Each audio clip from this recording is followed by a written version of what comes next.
Aleluya. Bueno, mis amados, empecemos por lo más básico. Sí, antes de entrar a analizar a los personajes, sí, ubiquémonos en la época dentro de este precioso y poderoso libro.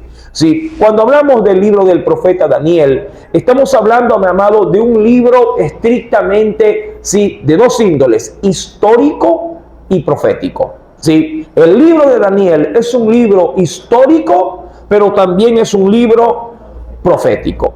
De hecho, hay ciertos comentaristas bíblicos que tratan de sacar de la época, ojo, de la época, sí, de la que se narran los acontecimientos en Daniel, y la quieren trasladar al siglo segundo antes de Cristo, allá por la época de los macabeos.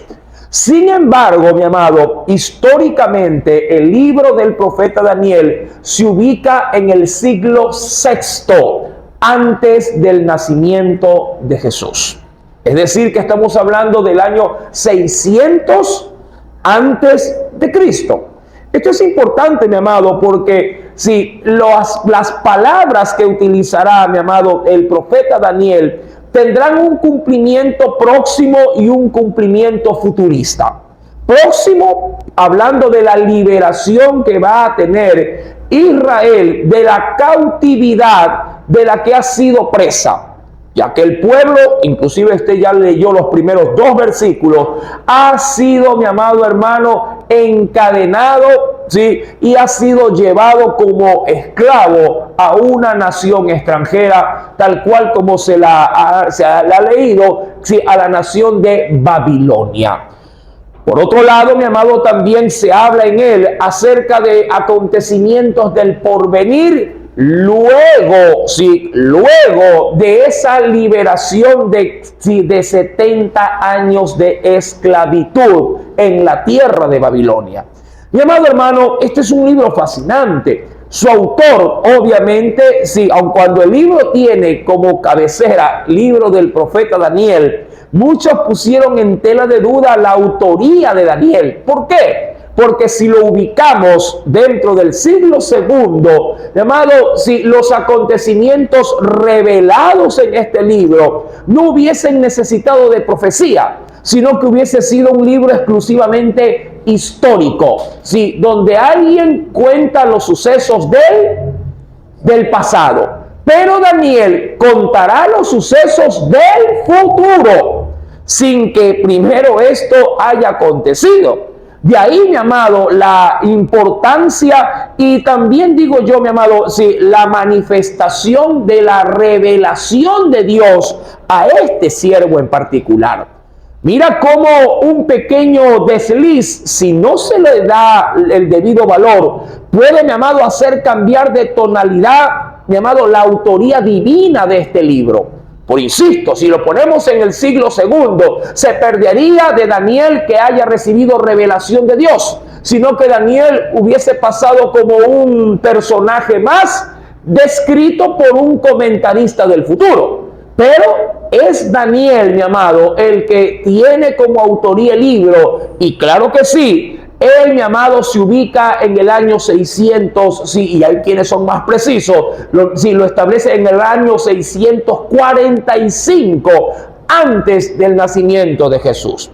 Ahora bien, solo como para que usted tenga como base introductoria, ¿qué estaba pasando en el mundo en ese año? O en ese siglo, en el siglo sexto antes del nacimiento de Jesús. Apunte, mi amado, sé que a mucha gente le gusta traer no solo la Biblia, sino también su libreta, su cuaderno o aún su celular en un bloc de notas para tomar, mi amado hermano, si de pronto realce de ciertas cosas importantes. Por ejemplo, en ese siglo se estaba, mi amado, llevando a cabo la construcción del gran Acrópolis en la región de Atenas, que era un lugar, mi amado, o una ciudad, sí, que luego se identificaría como de gran instrucción de filósofos, sí, dentro de la cultura propiamente, mi amado, ateniense. Por otro lado, en esta parte del mundo, en la región occidental, en el año 600 se estaba apareciendo con gran apogeo, cosa curiosa, mi hermano, el florecimiento de la cultura maya. ¿Sí? Que también hicieron ciertas pirámides semejantes a las que se ven en Egipto. Mira, por otro lado también, mi amado, ya estaban en plena, diríamos, ejercicio de, entre comillas, ministerio, mi amado, acerca de un filósofo llamado Confucio. Que hay quienes dicen que él fue el inventor de la confusión, no saben ni lo que están hablando, pero su nombre es Confucio y fue un gran filósofo, mi amado hermano, griego. Y por otro lado, también ya estaba en aparición, mi amado, este personaje, obviamente de una religión muy conocida como el Buda, el gran Buda. Que luego será, obviamente, mi amado, el autor o el promulgador del budismo. Todo esto en el año 600 aproximado. Bueno, no queremos ser exactos, pero sí lo queremos ubicar en el contexto propio de la época. Todo esto en el año 600 antes de Cristo. Como para que usted se dé una idea de cómo estaba todo el mundo en los tiempos del profeta Daniel. Esto es, insisto, es de gran relevancia. Por otro lado, mi amado, también comenzaron a hacerse grandes, grandes avanzadas dentro de la aparición de algunas culturas. Entre ellos, los griegos, entre ellos también los fenicios, que tuvieron gran, preponderancia en cuanto a guerras, propiamente de la época. Todo esto, mi amado, esta convulsión de sucesos a nivel mundial, mi amado, Dios la aprovechó para manifestar su palabra en medio de los judíos y, por último, en medio de ese mundo que está revolucionado. Porque a Daniel se le dará a conocer, pero se le dirá que lo selle o que lo oculte, porque los sucesos habrían de suceder, miles de años después. Mi querido hermano, el libro de Daniel, insisto, es un libro fascinante. Ahora, ¿realmente Daniel fue su autor? Ya que hice mención a que se quiso poner en tela de duda su autoría. Pues, mi amado, Daniel habla de sí mismo en tercera persona. Acompáñame, por favor, al libro de Daniel, capítulo número 8. Veamos ciertas referencias. En Daniel, capítulo número 8, mi amado hermano, verso primero, él mismo se describe así, como parte de la autoría de estas profecías. Mira lo que nos dice. Verso número primero, capítulo 8, verso 1. En el año tercero del reinado del rey Belsasar, el cual fue luego el que reemplazaría a Nabucodonosor. Algunos que dicen como regente, pero bueno, eso lo estudiaremos en su debido momento. Dice, me apareció una visión a mí, dijo él, Daniel, después de aquella que me había aparecido antes. Aquí, mi amado, él se menciona a sí mismo como parte de un proceso de revelación que obviamente se dignará a escribir en el capítulo 8. Si avanzo también al capítulo número 9, lo volverá a repetir. Versículo número primero. ¿Lo tiene? Verso 1 al 2.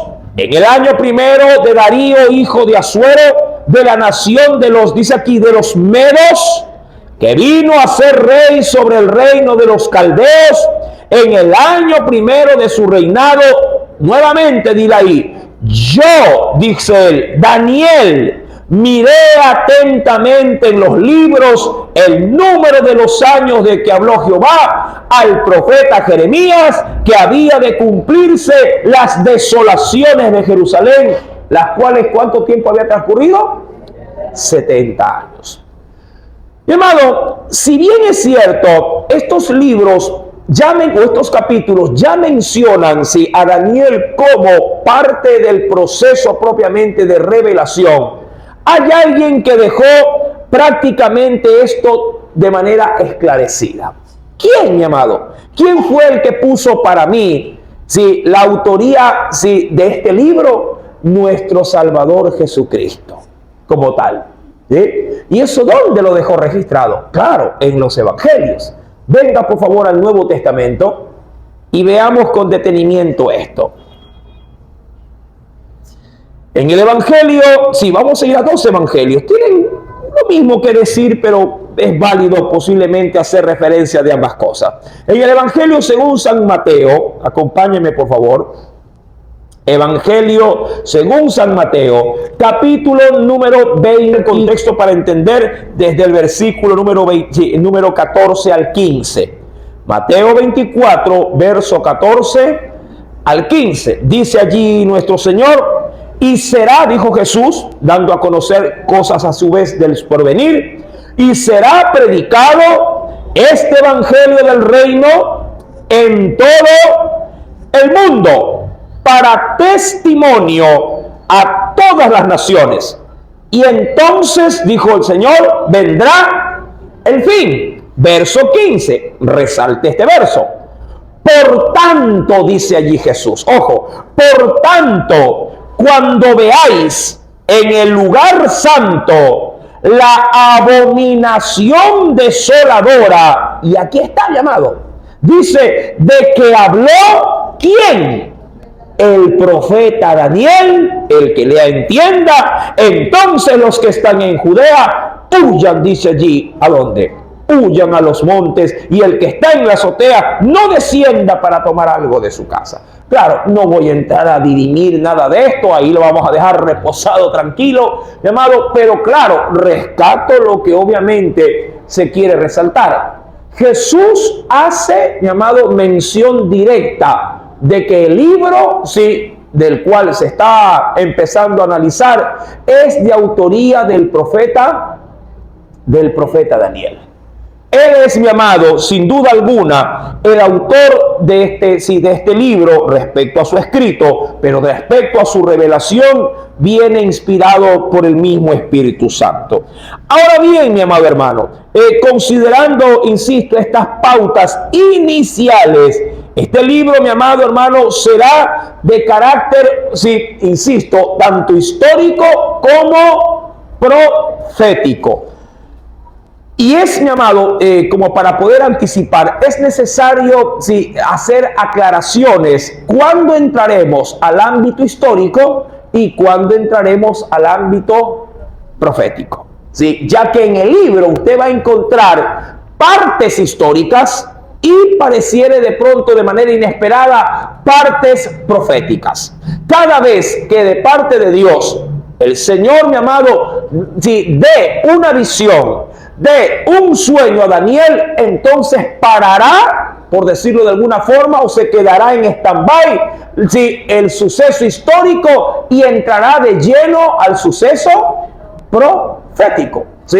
Y cuando llegue eso, obviamente haremos la pauta, haremos, diríamos, la alerta, y usted dirá, ya, la historia se queda por un ratito en stand-by y ahora vamos con la parte, en este caso de profecía. Y eso, mi amado, es algo muy, diríamos así, muy reconocido en el libro del profeta Daniel. Porque usted podría tener los 2 o 3 primeros capítulos netamente históricos de acontecimientos y de sucesos con fechas, con nombres de reyes, cuándo empiezan su reinado, cuándo terminan, cuándo los reemplazan sus sucesores, y después de un momento a otro el Señor le da una visión, un sueño, y se queda ahí la historia. Y arranca por completo, ¿qué cosa? Visiones del porvenir. Y eso es fascinante hasta cierto punto, porque hace de este libro un libro dinámico. Hacen de este libro un libro de no saber realmente, mi amado, cuándo Dios va a tomar la batuta y va a dar a conocer algo de interés, no solo para Daniel, sino para Daniel, para el pueblo de Israel y para los redimidos. Hablando ya ahora entre nosotros de la iglesia. Ahora bien, mi amado, hasta aquí, como tenemos la costumbre de en cada culto prácticamente dedicarnos a lo que es la enseñanza, mi amado, hasta aquí, ¿tiene usted algún tipo de duda, algún tipo de posiblemente de comentario. Mire que le damos la oportunidad para que pueda, si de pronto displayar algún tipo de incertidumbre. Si la tiene, mi amado hermano, y de pronto dice, no, es que me da vergüenza en este momento, tranquilo, al final podríamos también conversar o hacer referencia dentro de estas cosas. Ahora bien, mi amado, ¿qué podríamos también resaltar como parte introductoria dentro de este preciosísimo libro, el libro de Daniel? Ahora, este libro, mi amado, topará algunas temáticas. Y si ha traído algo para apuntar, por favor, apunte. Las temáticas, mi amado hermano, que se tratarán dentro de este poderoso libro, será como primeramente se anuncia desde el versículo 1, la invasión de Nabucodonosor a Judá. La invasión del gran rey Nabucodonosor, rey de Babilonia, mi amado hermano, hacia la región sur.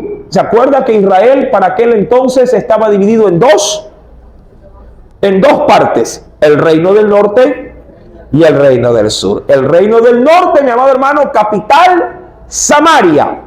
Reino del sur en Judá, capital Jerusalén.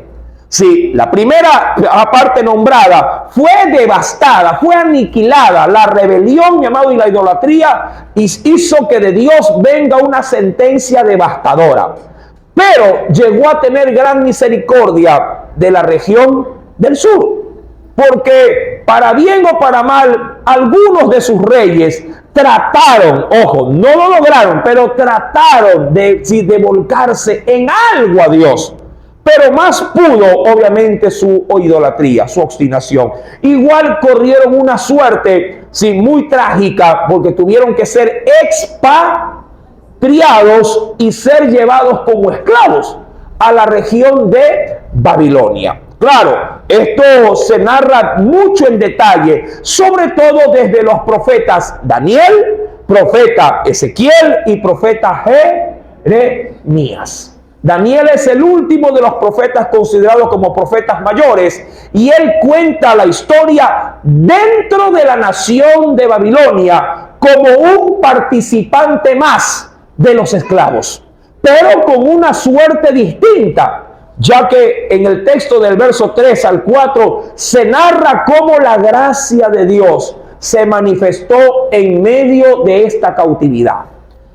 Por otro lado, no solo se topa la fecha de los acontecimientos de la invasión de Nabucodonosor en Judá, también aquí vamos a encontrar, mi amado hermano, diríamos así, la manifestación de la cultura caldea.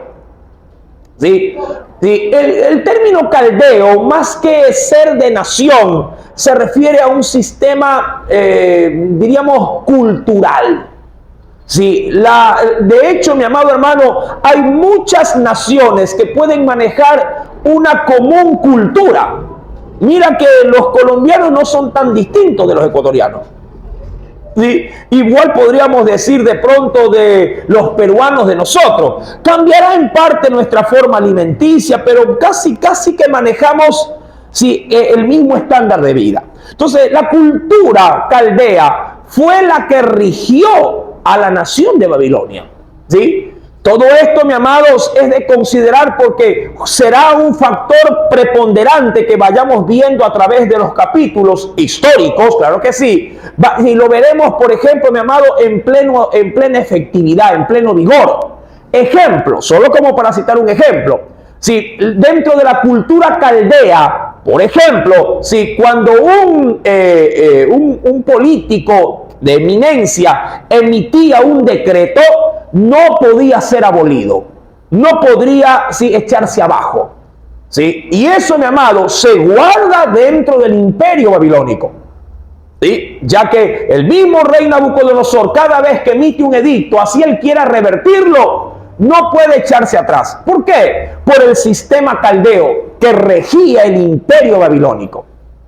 Así más o menos como cuando a veces se suele ver, mire que nosotros compartimos toda la región, toda Latinoamérica, toda Sudamérica, compartimos la democracia. ¿Me explico? Donde se le puede dar a la persona o al ciudadano la capacidad de poder elegir a sus gobernantes.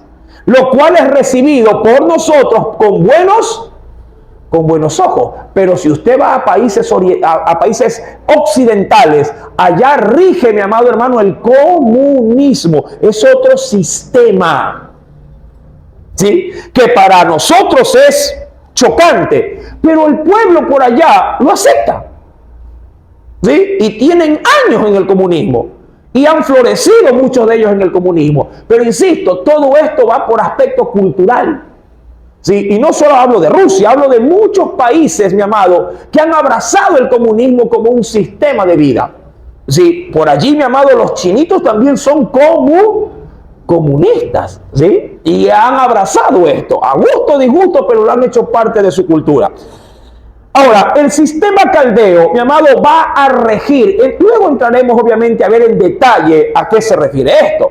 Por otra parte, mi amado, también se va a analizar o se estructura el libro de Daniel haciendo mención sobre todo, sí, a la participación de tres reyes. Tres reyes. Habrán, mi amado, obviamente más personajes, pero tres reyes destacarán a la hora de analizar el libro del profeta Daniel. El primero que no puede faltar, ¿quién? Nabucodonosor. Segundo rey, Belsasar. Tercero, Darío el Medo, del imperio Medo. Y habrá un cuarto que también tendrá algo de protagonismo, sí, refiriéndome a Ciro el persa. Sí, estos reyes, mi amado, van a establecer principios, sí, dentro de cómo Dios los usará para el cumplimiento de profecías. Esto es curiosísimo, mi amado hermano. Dios se va a valer de reyes paganos para poderlos usar, ¿sí?, a sus propósitos, con el afán de poder cumplir las profecías que fueron dadas por Isaías, por Ezequiel y por Jeremías. Mira, curioso digo esto, mi amado, porque cuando Dios quiere usar, mi amado, algún escenario, algún evento, alguna persona, ¿sí?, para poder bendecir o maldecir a alguien o a una nación entera, hermano, Dios puede valerse de cualquier recurso a su alcance. Esto, mi querido hermano, insisto, debe de ser para usted y tanto para mí también motivos de atención, porque cuando nos comencemos a conectar con el estudio dentro de los versículos bíblicos del libro de Daniel, mi amado, los personajes, sí, de los que les he nombrado, van a aparecer siendo ellos posiblemente hasta figuras de renombre. Y diría alguien, ¿ese es un siervo de Dios? Pues déjame decirte que no. Fueron, ¿qué le digo? Fueron en las manos de Dios un medio, pero ellos mismos nunca, ojo, nunca se apartaron de su idolatría. Nunca negaron a sus dioses paganos. Nunca se convirtieron. Nabucodonosor nunca se convirtió al Dios de Israel. Belsasar peor. Ciro el Grande mucho menos. Darío tampoco. Pero ¿cómo aportaron a favor del pueblo de Israel? ¡Wow! Dieron, mi amado hermano, o aprobaron leyes o dieron pautas cual nunca antes se ha visto en tan altas esferas. Mira que ni Faraón quiso dar su brazo a torcer para cumplir los propósitos de Dios. Ni Faraón. Pero estos reyes sí. Darán carta abierta al Dios de los hebreos. Pero ellos mismos no querrán saber nada respecto de rendir sus corazones al Dios de Israel. No. A considerar. Dicho todo esto, cierro la introducción. Está claro, mi amado hermano, tiene por lo menos una figura, sí, un poquito general, pues así, ya de asimilación de dónde estamos en la historia y a dónde nos vamos a introducir. ¿Estamos bien, mi amado? ¿Sí?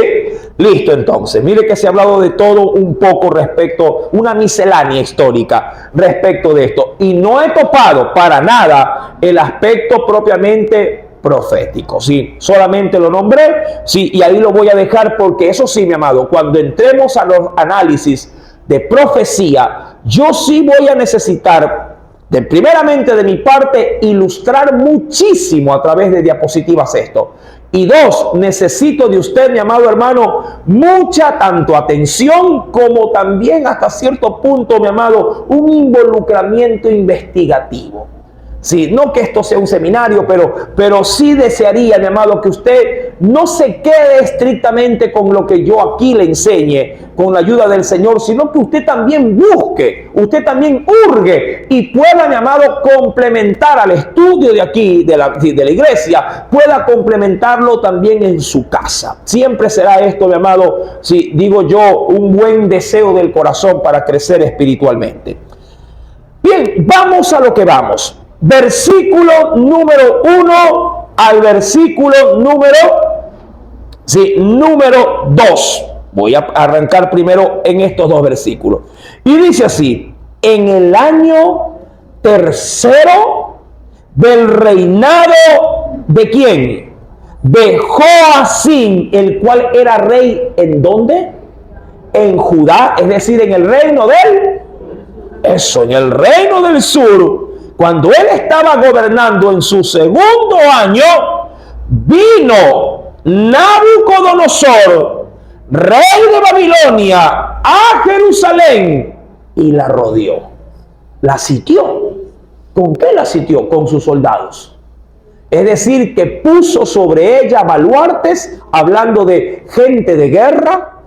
Ya para aquel entonces, mi amado, se usaban mucho los bombardeos a través de las catapultas, tirando rocas o haciendo bolas de paja y encendiéndolas con fuego para poder destruir a fuego o a través, llevado de las rocas, derribando murallas. Pero, mi amado, la Biblia dice en este verso que Nabucodonosor solo se limitó a sitiarla, es decir, a rodearla. ¿Qué busca poder sitiar una ciudad con este mecanismo? Busca a sus, habitantes, llamado sobre todo el atraparlos en sus propias murallas para que a través del tiempo se mueran de hambre. Esa era una de las técnicas más efectivas que muchos ejércitos, Roma lo usaba, por cierto, dado que muchos ejércitos aplicaban para no perjudicar a sus soldados en batalla. Curioso, lo hacían sobre todo con riesgos menores de combate. No así cuando tenían que confrontar a grandes ejércitos o ejércitos que iban a la par en fuerza o en potencia militar. Cuando habían naciones que estaban equilibradas en armamento, en poderío, no se podían sitiar ciudades, tenían que por fuerza ir a combate cuerpo a cuerpo. Pero cuando se atacaban ciudades sin mayor importancia, el sitiarlas era lo más común. Un ejército podría inclusive llegar a sitiar una ciudad años, ¿sí? Para menoscabarla cada día, dejando que en su interior la gente, mi amado, sí, pues se vuelva en ese sentido lánguida, se vuelva famélica, sí, se vuelva, mi amado hermano, anémica allá adentro, dejándolos matar, sí, entre ellos mismos por el hambre. Israel, mi amado, experimentó esto. Judá, venga conmigo, vamos al primer texto bíblico de referencia real ya respecto del estudio. Acompáñame, mi amado, al segundo libro de las Crónicas. Venga conmigo. Segundo, más atrás, ¿sí? Segundo libro de Crónicas, capítulo número 5 en adelante. Dice el Espíritu Santo: cuando comenzó a reinar Joacim, ¿era de cuántos años este rey? De 25 años. Mira que esto en algún momento, se lo anticipo, lo vamos a topar cuando sigamos avanzando en el estudio que estamos estudiando los días viernes, el libro de los reyes. Ya vamos por segunda de reyes, ¿sí?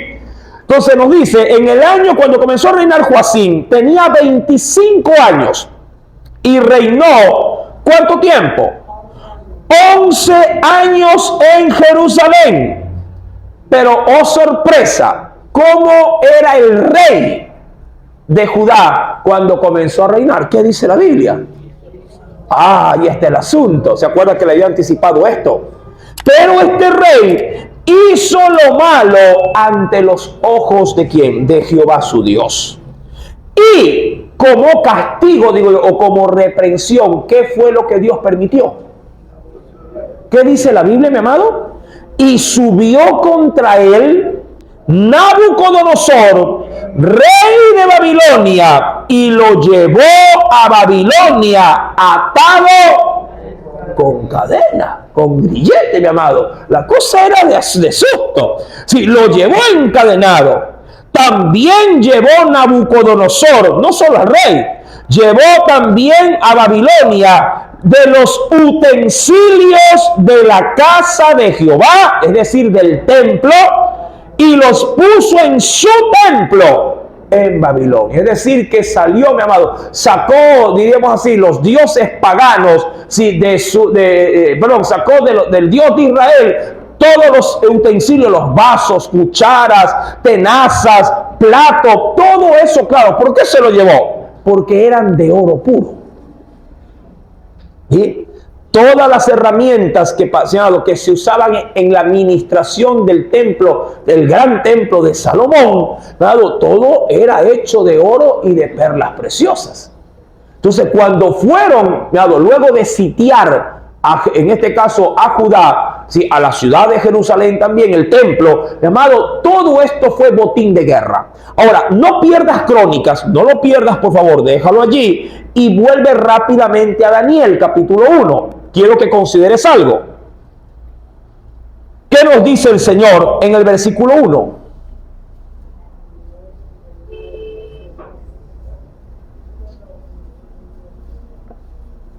¿Qué nos dice? ¿Puede leerlo, por favor? ¿Puede leerlo?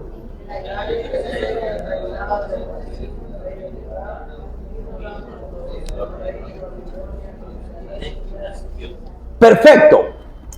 Vuelva, por favor, a Segunda de Crónicas, capítulo 36, versículo número 5, y léalo, por favor. Cuando comenzó a reinar Joacín era de 25 años y reinó 11 años en Jerusalén. Y claro, hizo lo malo ante los ojos de Jehová, y ya sabemos lo que sabemos. Pregunto, ¿qué puede usted reconocer en esos dos versículos? Despertando nuestras neuronas. Le dije que íbamos a necesitar en este libro mucho de nosotros para analizar, para poder explotar de la mejor manera el estudio bíblico del profeta Daniel. ¿Qué usted encontró allí? No, olvidémonos un poquito de eso lo malo. Ya sabemos, ya eso está a flor de piel. Los años que se consideran. ¿Cuándo Nabucodonosor sitió la ciudad? ¿Qué decía Daniel? ¿Qué decía? En el año tercero del reinado de Joacín, Nabucodonosor sitió la ciudad. Capítulo número, ahora Crónicas 36, verso 5. ¿Cuántos años gobernó Joacín? ¿Cuándo apareció Nabucodonosor? ¿Cuántos años estuvo sitiada? 8 años. ¿Ah? ¿Entiende, mi amado, a qué me refiero respecto de que este asunto de los acontecimientos de sitiar una ciudad no era cosa como decir, ay hermano, me rodearon aquí un par de días y se fueron?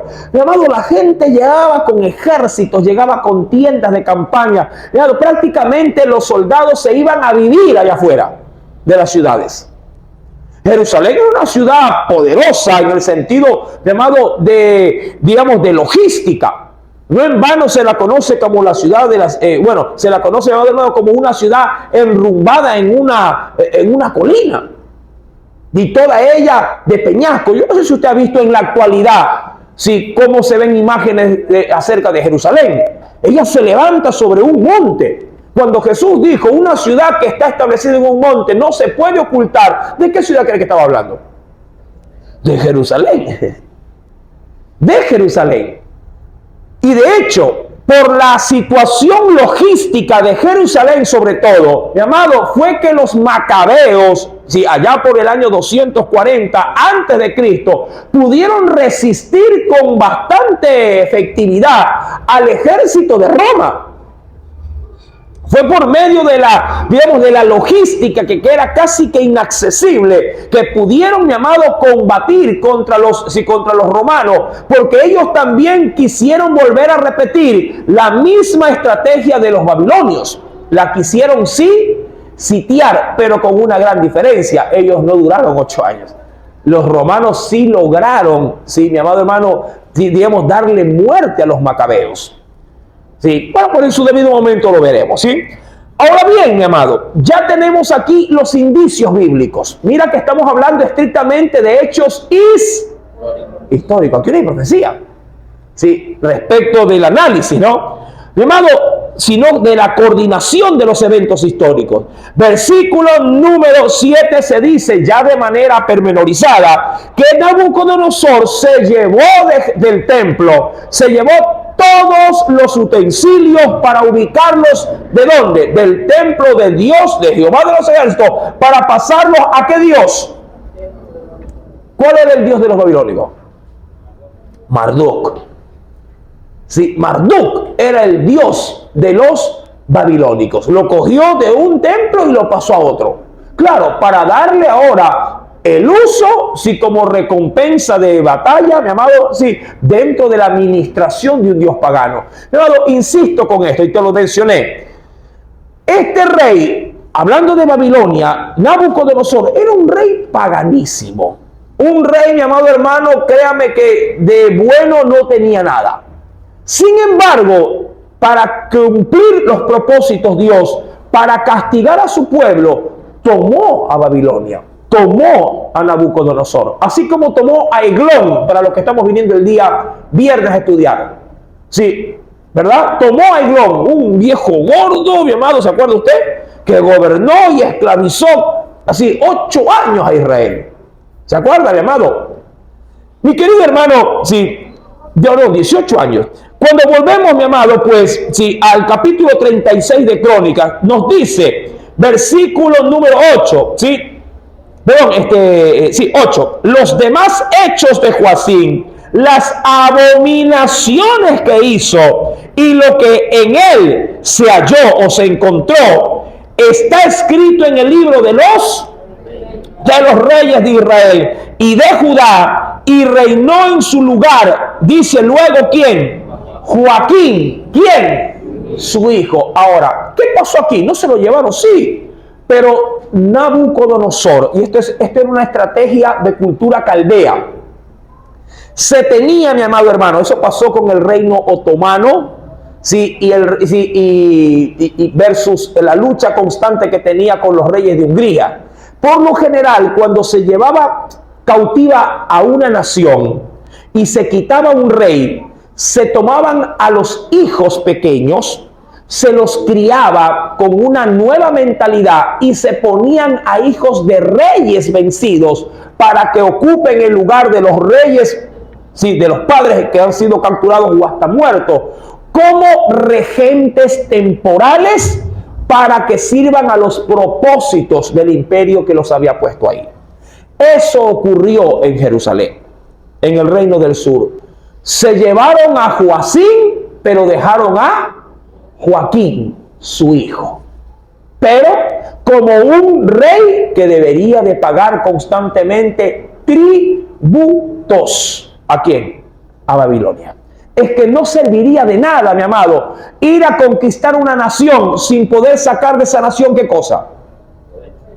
Provecho.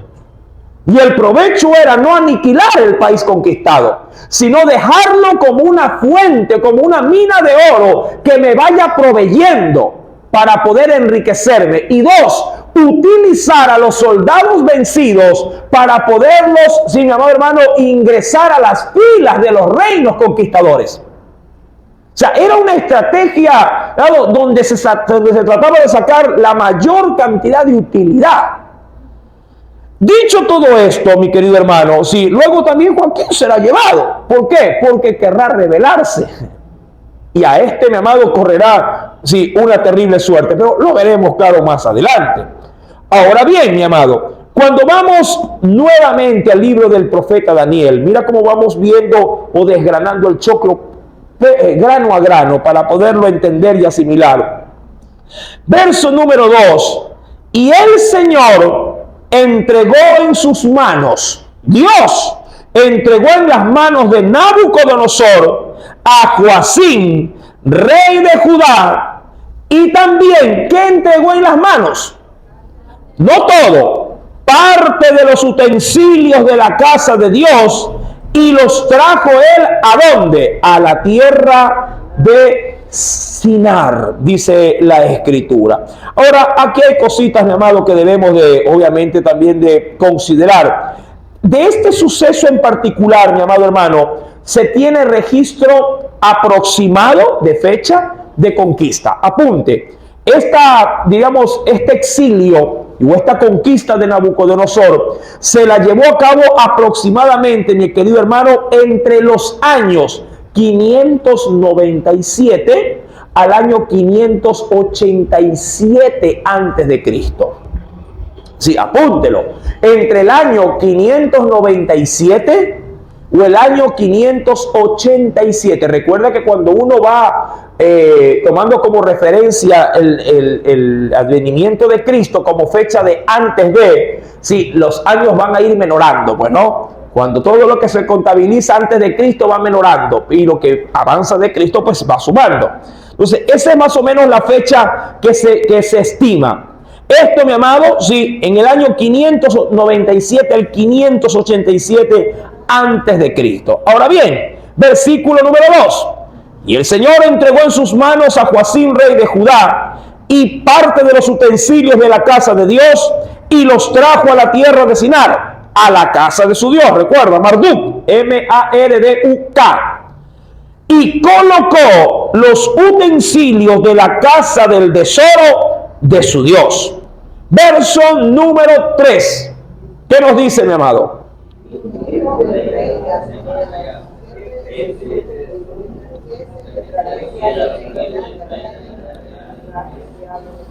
Ajá. ¿Cuál fue la solicitud del rey, mi amado hermano, para un siervo de él llamado Aspenaz? Mi amado, esto, por ejemplo, para entenderlo, volveremos a topar algo que yo le mencioné en la introducción, a respecto de la cultura caldea. Los caldeos, que también serán, mi amado, creo que una base para los medos, los persas y los medo-persas, que es una mezcla de ambos, mi amado, tendrán por costumbre no solo conquistar naciones, sino culturizar a los conquistados. ¿Sí? Esto formaba parte del plan y de la estrategia, mi amado, de la época. Por ejemplo, mi querido hermano, cuando nace el surgimiento, por ejemplo, del Islam, cuando nace el surgimiento del budismo, hermano, las guerras que se llevaban a cabo no solamente eran para conquistar tierras, sino para conquistar adeptos. Y por fuerza se instruían a sus conquistados, mi amado hermano, sí, metiéndoles o introduciéndoles a la fuerza la cultura de los vencedores.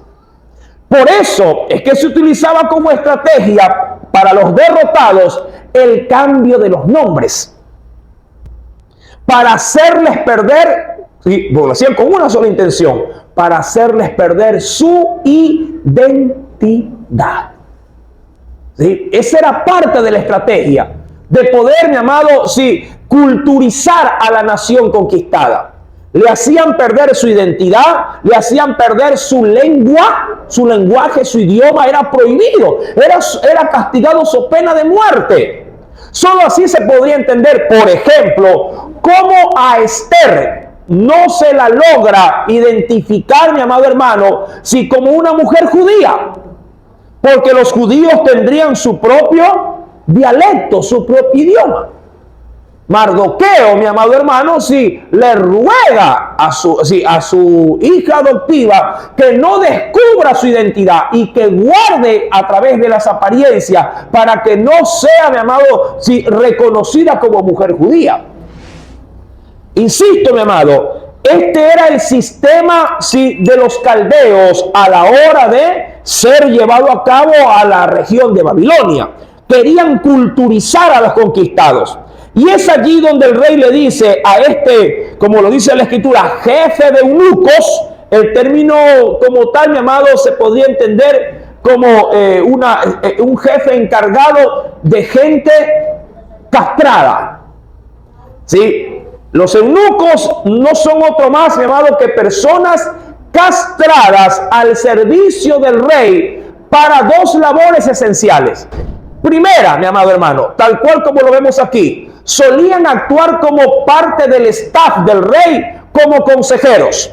Claro, eran sabios y entendidos, pero también se los usaba, mi amado, a la gente castrada, por si los castraban a la fuerza, como, mi amado, sí, los veedores o administradores de los haréns de los reyes, para que puedan cuidar, sí, de las mujeres que, sí, en este caso sus gobernantes tenían. Y claro, para un rey de la región de Persa, medio persa, hermano, el harén no constaba ni de una ni de dos mujeres. Claro, podían haber más de 1000 mujeres.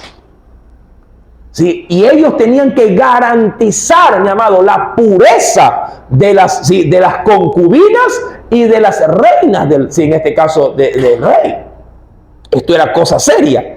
E inclusive se podía levantar una especie de matrona, sí, o reina madre, para que cuide a las concubinas o a las doncellas del monarca. Esto tiene mucho que ver, insisto, con cultura, más que con aspectos religiosos.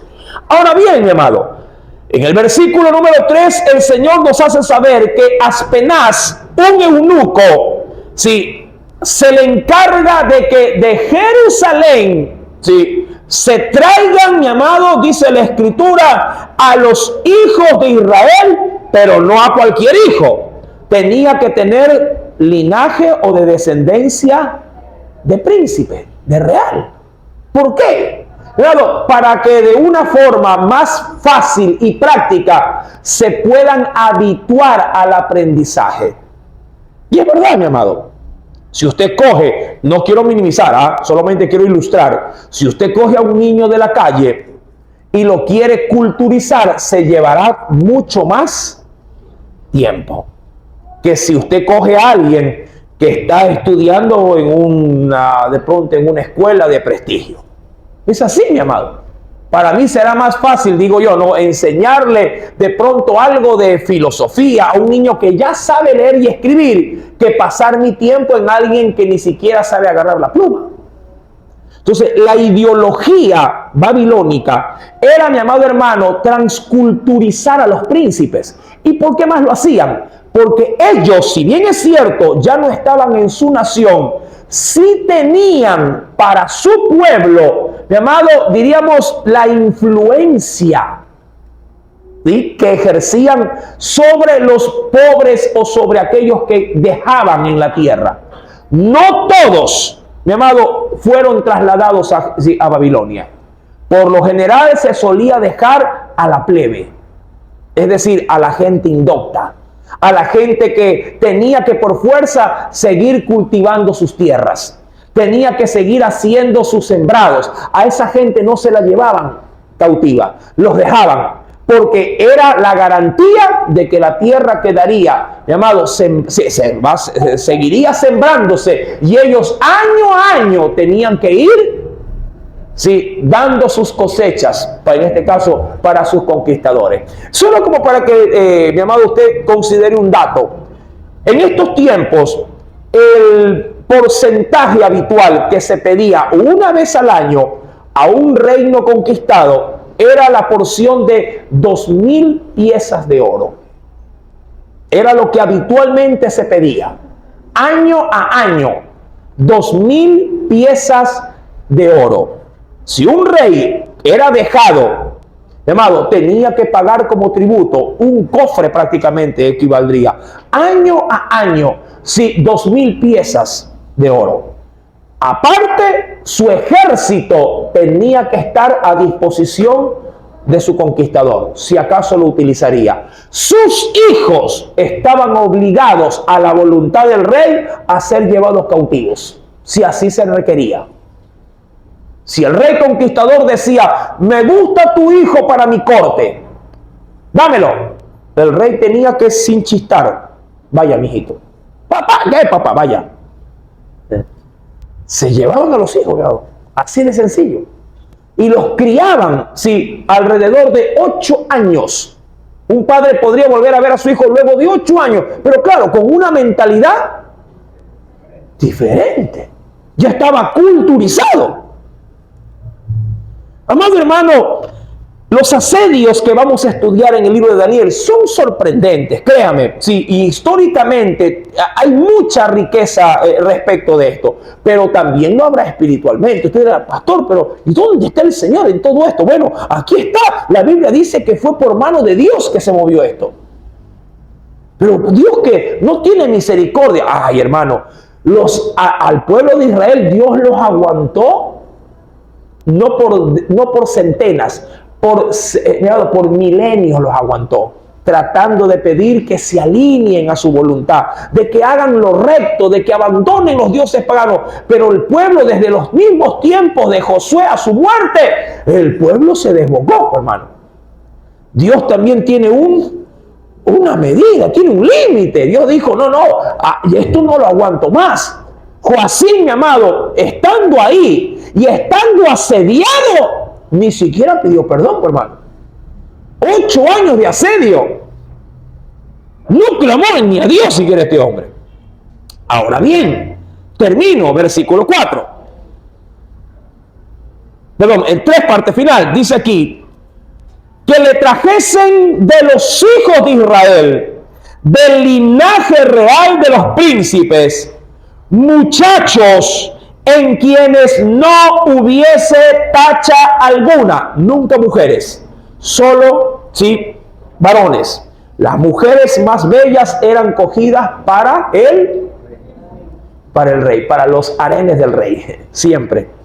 Sí, muchachos en quienes no hubiese, y esto quisiera de pronto, mi amado, leerlo en la traducción del lenguaje actual. Leo primero en la Reina Valera del 60. Dice, muchachos en quienes no hubiese tacha alguna, de buen parecer, ojo con esto, enseñados, es decir, preparados en toda sabiduría, sabios en ciencia y de buen entendimiento. Pero, ojo, no solamente esto involucra todo lo que es la preparación, pero no solamente se evaluaba esto, sino que también tenía que tener, ¿cómo le digo?, la postura, tenía que tener el cliché, por decirlo así, de poder estar enseñado a vivir en palacio. ¿Qué implicaba eso?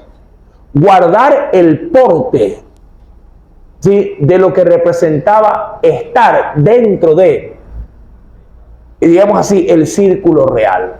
Imagínate que alguien sea muy inteligente y que en medio del palacio de Carondelet, solamente que me andan llamando a mí, que de la nuca lo cogía, mete acá.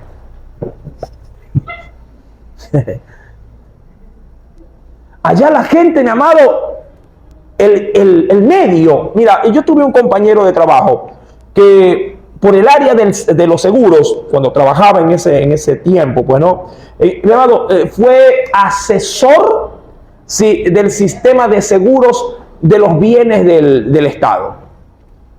Y a él, sí, lo llevaron de la empresa donde estábamos nosotros, lo solicitaron para que trabajara allí cerca de un año calendario, porque el gobierno asegura sus bienes y sus infraestructuras. Y claro, y el gobierno tiene muchísima infraestructura. Por ejemplo, las ceneles, sí, los puntos portuarios, bueno, ¿qué le digo? Enorme.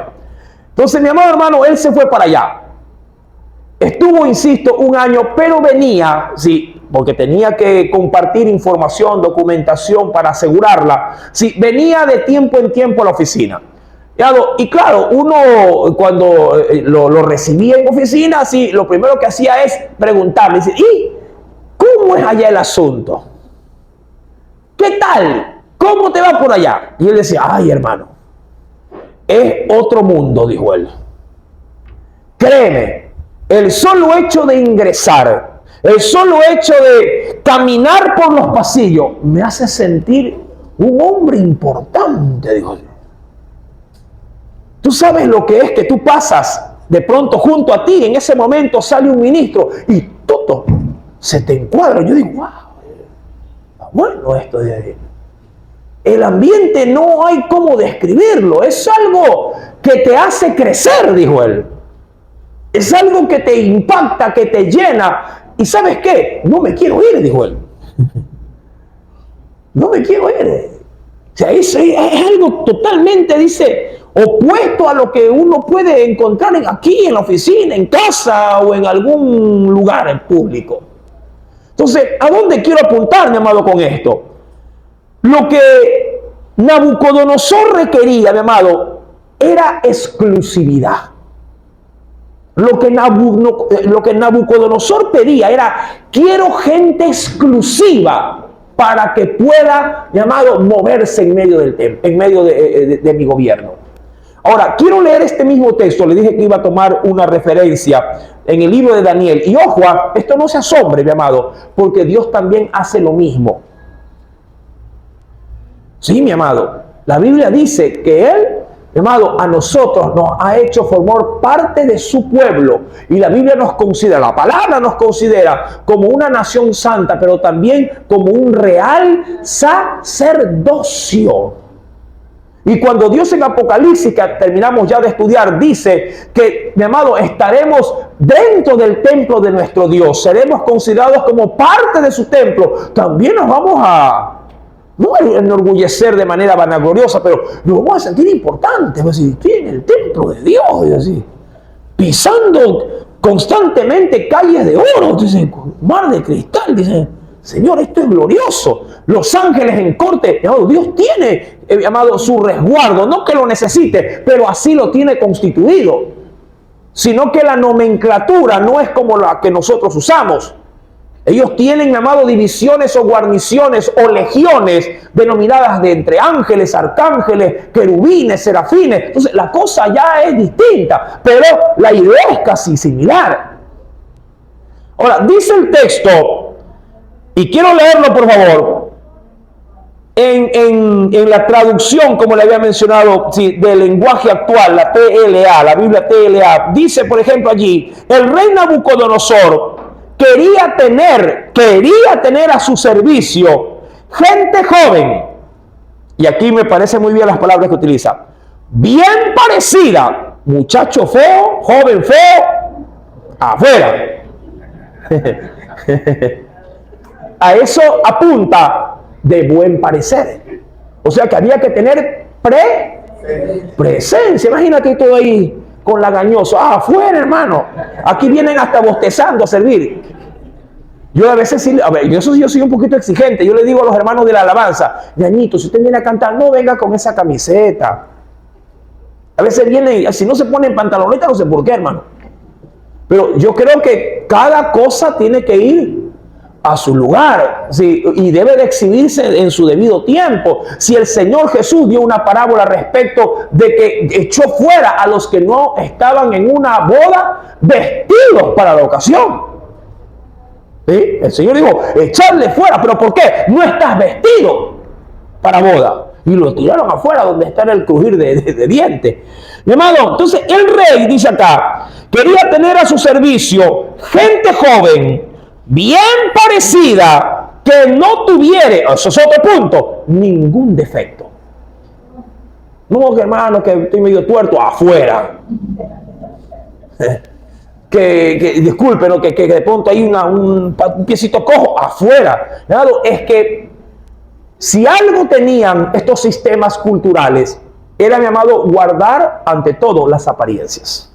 ¿Por qué? Porque tenía que haber sincronía entre lo que tenían y lo que eran como gobernantes. Mira que usted ha de haber visto por allí ciertos documentales o películas respecto, mi amado hermano, de los espartanos. El pueblo espartano, hijo que nacía, hijo que tenía que ser, sí, previamente a su nacimiento, o posterior a su nacimiento, perdón, tenía que ser evaluado primero visiblemente. Cogían, a la mujer que daba luz, cogía, mi amado hermano, un revisor, cogía al niño y lo alzaba a la luz. Ahí va. Lo revisaba desde el dedo gordito del pie hasta la coronilla. Si nacía con naricita, hay niños que nacen con las orejitas pegadas, que le andan poniendo gorrito, ¿verdad? Un dedito chueco, algo torcido, algo que no estaba en su lugar, claro, en el mismo lugar donde lo veían, era un barranco. El padre, no la madre tenía prohibición de estar ahí. El padre del muchacho estaba ahí. Si el revisor, mi amado, descalificaba al niño, al barranco. Si el padre decía, no lo mate, perfecto. Él y tu familia quedan excluidos de la sociedad. Tendrás que irte. Mi amado hermano, este tipo de costumbres, paganas por cierto, eran las que tenían preeminencia en el gobierno, sí, de Nabucodonosor en Babilonia. Su esplendor, su belleza, su magnificencia, recordando que fue en Babilonia en los tiempos de Nabucodonosor, llamado, que se construyeron una de las 7 maravillas del mundo, los jardines colgantes. Eran en la región de Babilonia. Posiblemente, dicen algunos, no hay palabra de Dios en esto, que posiblemente uno de sus diseñadores fue el mismo profeta Daniel. Mi querido hermano, ya que el imperio babilónico solamente pudo durar el mismo tiempo que duró el exilio del pueblo. ¿Cuántos años? 70, porque luego vendría, mi amado hermano, Darío y conquistaría al reino babilónico. Sigo leyendo de este texto que dice: Nabucodonosor quería tener a su servicio gente joven, bien parecida, que no tuviera ningún defecto. Además, debían saber, resumiéndolo, debían saber de todo. De todo. ¿Y qué implicaba eso de todo? Como lo dice ya en la Reina Valera del 60, la Biblia que tenemos, tenían que ser enseñados en toda sabiduría y sabios en ciencia y de buen entendimiento. O sea, es que hablar con el rey, mi amado, era otra cosa. O tratar con los consejeros del rey, tenías que estar a la altura. Si no estabas a la altura, mi amado, siendo esclavos, la muerte era la otra opción que tenías. Aspenaz tenía esta labor. Tenía que llevar gente, mi amado, donde no se pase el tiempo. Eran idóneos, como dice la Escritura, o debían de ser idóneos, sí, en buen entendimiento, sí, idóneos para estar en el palacio del rey. Y Aspenaz tenía esta labor: que les enseñasen las letras y la lengua de los caldeos, que era la cultura que regía el imperio babilónico. Hasta aquí, mi amado, sí, la enseñanza de esta noche. Usted dirá: hermano, hemos visto pura historia nomás hoy día. Bueno, yo le anticipé, amén, yo le anticipé de qué trataría este libro. Pero aún en medio de la historia, Dios se estaba moviendo, porque de esas centenas de jóvenes que fueron transportadas, o decenas, amado, Dios se había reservado a 4 jóvenes: a Sadrach, a Mesach Abednego y a Belsasar. A 4. El último de ellos, Daniel. Pero dije el nombre cambiado porque así le llamarán en el imperio babilónico para tratar de hacerle cambiar su identidad. Pero estos 4, mi amado, así le pongan nombre de lo que sea, mi amado, la identidad no se la pierde por el nombre o por lo que te digan, sino por lo que tú implantes en el corazón. Amén, mi amado. ¿Sí? La fe, mi amado, no se la puede borrar cuando que está bien cimentada.